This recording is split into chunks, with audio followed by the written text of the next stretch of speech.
Class 10th KP के chapter name tangents to a circle और इसकी रिव्यू एक्सरसाइज नंबर 10 को हम सॉल्व करेंगे, जिसका क्वेश्चन नंबर 4 है।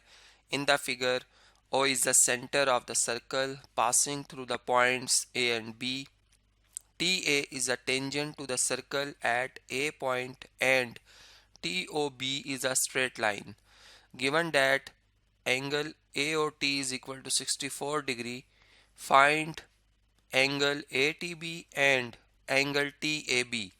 देखिए जैसे आपको इस डायग्राम में नज़र आ रही है डायग्राम, यानी इसमें अगर आप देखें तो एक सर्कल है जिसका सेंटर है ओ, और सर्कल के मतलब सर्कल जो है वो दो पॉइंट से पास कर रहा है ए और बी। या अब ये समझ लें कि हमने सर्कल के दो पॉइंट सेलेक्ट किए हैं ए एंड बी, और एक टेंजेंट लाइन ड्रॉ की है हमने टी पॉइंट से, जो कि ए पॉइंट से पास होती हुई गुजर रही है। ए इसका पॉइंट ऑफ टेंजेंसी है और टी ओ बी जो है जबकि एक स्ट्रेट लाइन है। यानी ये अगर आप एंगल देखें जो हमें गिवन है एंगल ए ओ टी, तो ये 64 डिग्री का है, और बाकी जो ये एंगल होगा इसका सप्लीमेंट्री एंगल कहलाएगा। यानी चूंकि एक स्ट्रेट लाइन पे है, ये एक स्ट्रेट लाइन पे पॉइंट है ओ, तो जो एंगल ओ पॉइंट पे बन रहा है 64 डिग्री का और ये जो बन रहा है एंगल, इन दोनों का सम होगा 180 डिग्री। तो 180 में से अगर आप 64 माइनस कर दें, यहाँ पर हम इसकी कैलकुलेशन कर लेते हैं 180 माइनस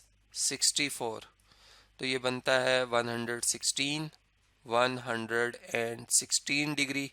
तो ये एंगल हमें पता चल जाता है।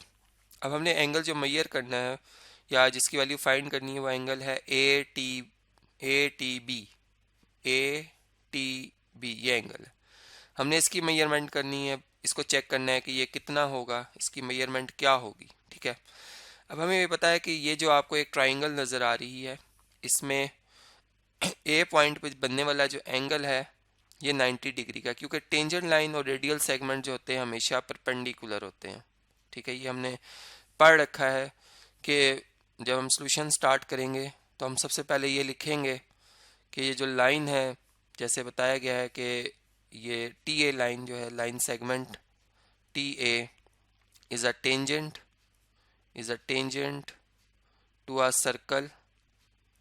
तो यहाँ पे बोल के टेंजेंट टू अ सर्कल, तो इसका मतलब कि जो रेडियल सेगमेंट है ओ ए और जो ये टेंजेंट लाइन है टी ए, ये आपस में परपेंडिकुलर है और ए पॉइंट पे एंगल बन रहा है 90 डिग्री का। अगर हम इस ट्राइंगल को कंसीडर करें जो कि राइट एंगल ट्राइंगल है ओ ए टी, तो इसमें हम जानते हैं कि ये एंगल 64 डिग्री का है, ये 90 का, और ये रिमेनिंग एंगल हम बड़े आसानी से फाइंड कर सकते हैं। हम मेजर एंगल जो ये ए टी बी है, इसको हम ऐसे फाइंड कर सकते हैं कि 180 डिग्री, चूँकि ट्राइंगल के तीनों एंगल का सम 180 डिग्री होता है, उसमें से ये दो एंगल जो कि हमें नॉन है वो हम माइनस कर देते हैं। ये 90 डिग्री का एंगल है और ये दूसरा जो है वो 64 डिग्री का एंगल है। तो 180 में से 90 अगर माइनस करें 90 आता है, और 90 में से 60 माइनस करें 30 में से 4 माइनस करें तो 26 आता है। तो देयरफॉर हम लिख सकते हैं कि जो measurement of angle A T B है वो कितने डिग्री है, वो 26 डिग्री है। कितनी है जी, 26 डिग्री। तो इसी कैसे ये एंगल जो है हम मेजर कर सकते हैं। अब सेकंड जो हमें एंगल बताया मालूम करने के लिए, यानी कहा गया है सेकंड पार्ट के लिए, अगर आप देखें तो इसके लिए हमें कहा गया है कि एंगल टी ए बी, यानी कि ये एंगल 90 के साथ अगर आप इस एंगल को भी मुंसलिक कर लें, इन दोनों को शामिल कर लें, यानी यहाँ से लेके यहाँ तक ये एंगल जो है ये कितना होगा।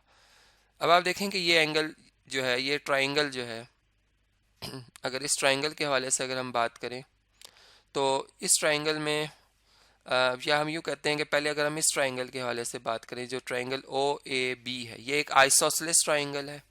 ठीक है, ये एक आइसोसेलेस ट्राइंगल एक ऐसी ट्राइंगल है जिसकी टू साइड्स इक्वल है, यानी ओ से ए भी रेडियल सेगमेंट है और ओ से बी भी रेडियल सेगमेंट है। तो इसका मतलब ये एंगल बी जितना होगा उतना ही ये एंगल ए बी होगा, दोनों आपस में बराबर हैं। तो हम पहले एंगल ए निकाल लेते हैं। हम इस से फाइंड कर सकते हैं कि अगर एंगल ए की मेजरमेंट एक्स है तो बी की भी एक्स होगी, और ट्राइंगल के तीनों एंगल का सम होता है 180 डिग्री। तो हम यूं कहते हैं कि जो एंगल ए है वो भी एक्स है, एंगल बी है वो भी एक्स है, और जो ओ पॉइंट पे एंगल बन रहा है वो 116 डिग्री है, और इन तीनों का सम इक्वल है 180 के इक्वल। अब ये एक्स और एक्स ऐड होकर 2x हो जाएंगे।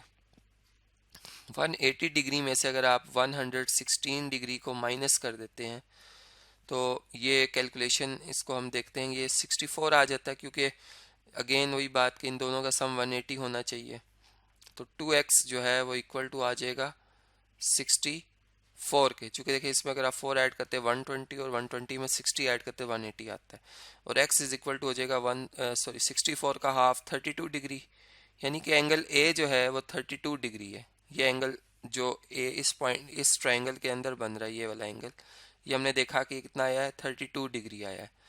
अब अगर ये एंगल 32 है और ये वाला एंगल 90 है, तो हमने जो एंगल मैयर करना है, मतलब मालूम करना था, जिसकी अननोन वैल्यू है एंगल टी ए बी, इसको अगर मैं यहाँ पे लिखूँ तो ये एंगल दो एंगल्स के सम के बराबर है। एक एंगल बनेगा इसमें टी ए ओ, और एक बन जाएगा एंगल इसमें ओ ए बी। अब आप देखें इन दोनों की मेजरमेंट्स हमने कर ली हैं। ये एंगल जो है 90 का है, 90 डिग्री का है, और ये एंगल जो है 32 डिग्री का है। तो अगर हम इन दोनों को ऐड करते हैं तो ये 122 डिग्री बनता है, यानी कि जो अननोन एंगल है वो 122 डिग्री का है। ठीक है, तो इसी के से ये जो प्रॉब्लम है वो हम अंडरस्टैंड कर सकते हैं, हमने सिंप्लीफाई कर लिया। अब नेक्स्ट जो क्वेश्चन आ रहा है वो आपसे डिस्कस करता हूँ जी। नेक्स्ट है क्वेश्चन नंबर 5। इसमें लिखा हुआ है कि given that P A and P B are tangents to each of the following circles with centre O, find the values of the unknowns. यानी इस क्वेश्चन 5 के दो पार्ट्स हैं, जिसमें एक पार्ट को उस टाइम अभी हम देख रहे हैं। ये एक पी पॉइंट है आउटसाइड द सर्कल, सर्कल आपको नजर आ रहा है जिसका सेंटर ओ है। पी पॉइंट से एक टेंजेंट ड्रॉ हुआ है पी बी, और एक पी पॉइंट से टेंजेंट ड्रॉ हुआ है पी ए। अब ये दो टेंजेंट्स हैं, और इनके हवाले से हमें जो इन्फॉर्मेशन बताई गई है कि ये एंगल जे है, और ये यहाँ से लेके पी से लेकर ओ तक डिस्टेंस जो है वो आई है, मतलब मीटर्स में है, ये आई मीटर्स है, और ये जे डिग्री है। जबकि रेडियस जो है इस सर्कल का वो 5 मीटर है, और पी से बी जो डिस्टेंस है वो कितना है जी, 12 मीटर। हमें पता है कि किसी पॉइंट से जब आप दो टेंजेंट्स ड्रॉ करते हैं तो उनका डिस्टेंस बराबर होता है, दोनों टेंजेंट्स की लेंथ बराबर होती है, यानी पी बी और पी ए इक्वल होगा। तो ये भी कितना हो जाएगा, 12 मीटर ही होगा। ठीक है, ये 12 मीटर होगा। एक तो ये बात हमें पता है। अब देखिए दूसरी बात हम ये देखने जा रहे हैं कि ये एंगल जो आई है ये कितने, सॉरी जे जो है ये कितने डिग्री का है। और हमें बात मालूम है कि ये जो टेंजेंट लाइन और रेडियल सेगमेंट होते हैं ये आपस में हमेशा परपेंडिकुलर होते हैं, यानी यहाँ पॉइंट ऑफ टेंजेंसी पे जो एंगल बनेगा ए पॉइंट पे भी 90 का बनेगा और बी पॉइंट पे भी 90 डिग्री का बनेगा। एक तो ये बात हमें मालूम है। दूसरी बात ये कि अब हमने एक चीज़ ये भी नोट करनी है कि ये ओ से लेकर पी तक कितना डिस्टेंस है। ठीक है, और अगर हम इस ट्राइंगल को कंसीडर कर लेते हैं, ये ट्राइंगल अगर आप देखें तो एक राइट एंगल ट्राइंगल बनी हुई है ओ बी पी। अगर मैं इस ट्राइंगल को कंसीडर करता हूँ, ट्राइंगल ओ बी पी को, तो ये एक राइट एंगल ट्राइंगल है, is a right angled triangle, जिसमें राइट एंगल जो है वो कौन से पॉइंट पर है, with right angle at point B. ठीक है, एंगल एट पॉइंट बी। तो एक तो ये बात हम अपने ज़हन में रखेंगे, इस पे हम पाइथागोरस थ्योरम अप्लाई कर सकते हैं। देखिए एंगल बी के सामने वाली जो साइड है वो ओ पी है, ये हाइपोटेन्यूज है। तो हम लिख सकते हैं कि बाय यूजिंग पाइथागोरस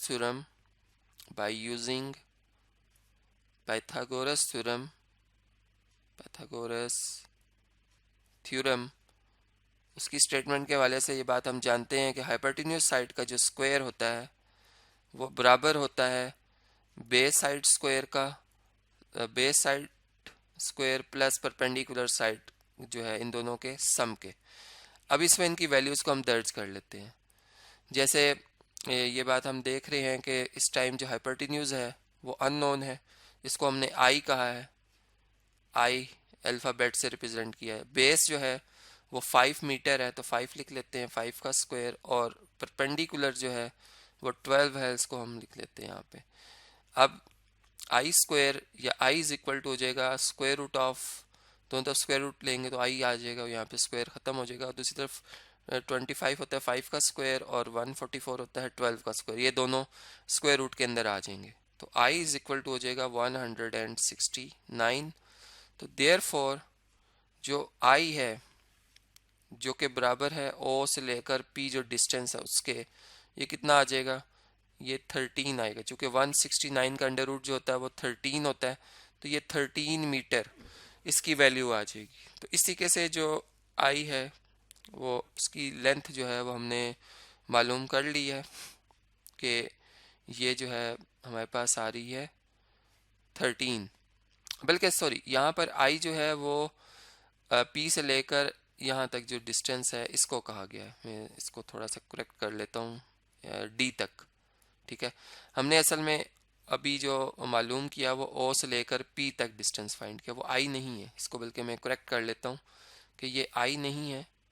आई जो है बेसिकली वो भी हमने कैलकुलेट करना है, चूँकि यहाँ पे अभी एरोस को अगर आप देखें तो ये थोड़ा सा हमें समझा रहे हैं कि एरो बता रहे हैं कि ये डिस्टेंस जो है वो आई जो है वो पी से लेकर इस डी पॉइंट तक है, ठीक है ना। तो इसको तो हम हाइपोटेन्यूज को लिखेंगे ओ पी, ओ से लेकर पी तक। तो ओ पी जो डिस्टेंस है वो हमने फाइंड कर लिया है, ओ पी, इसको भी करेक्ट कर लेते हैं। तो ये ओ पी जो अगर डिस्टेंस मालूम हो गया तो अब आई डिस्टेंस फाइंड करना मुश्किल नहीं है, क्योंकि हम जानते हैं ओ से जो पी डिस्टेंस है वो किसके बराबर है, वो बराबर है ओ से डी डिस्टेंस प्लस डी से पी डिस्टेंस के। अगर आप डायग्राम देखें तो अब ओ से डी जो है वो रेडियस है जो कि 5 मीटर बताया गया है, और ओ पी हमने मालूम किया वो 13 है, ये 5 है, और डी से पी जो डिस्टेंस है वो आई है। तो आई इज इक्वल टू हो जाएगा 13 माइनस 5।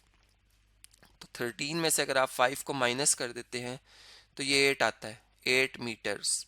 तो आई जो है डिस्टेंस वो हमने इसी के से कैलकुलेट कर लिया है कि वो आया कितना, 8 मीटर्स आ गया है। तो देखें ये भी आ गया। अब हमने जे एंगल जो है वो मालूम करना है कि ये जो जे एंगल है ये कितना होगा, ठीक है। अब इसकी कैलकुलेशन के लिए हम राइट एंगल ट्राइंगल के हवाले से बात कर लेते हैं कि अगर आप इस ट्राइंगल को देखें तो इसमें तीनों साइड्स हमें मालूम है, ठीक है। जे साइड के सामने वाली साइड परपेंडिकुलर होगी जो कि 12 है, और ये जो है साइड इसको हम बेस कह सकते हैं। तो अगर हम परपेंडिकुलर और बेस यानी कि टेंजेंट जे एंगल के हवाले से बात करें तो ये रेशो होती है परपेंडिकुलर ओवर बेस की, ठीक है। जे एंगल अगर हमने मालूम करना है तो हम टेंजेंट इनवर्स फंक्शन लेंगे दोनों तरफ, और परपेंडिकुलर साइड जो कि 12 है और बेस साइड जो कि 5 है, इन दोनों को डिवाइड करके इस पर टेंजेंट इनवर्स ले लेंगे, ठीक है। यानी अगर आप यहाँ कैलकुलेटर में देखें तो टेंजेंट इनवर्स लेना हमने, ये अगर आप देखें तो ये टेन इनवर्स का बटन है। हम यहाँ पे सबसे पहले तो ये देखेंगे कि 12 ओवर 5 का क्या आंसर आता है, 12 डिवाइडेड बाय 5 या था 2.4।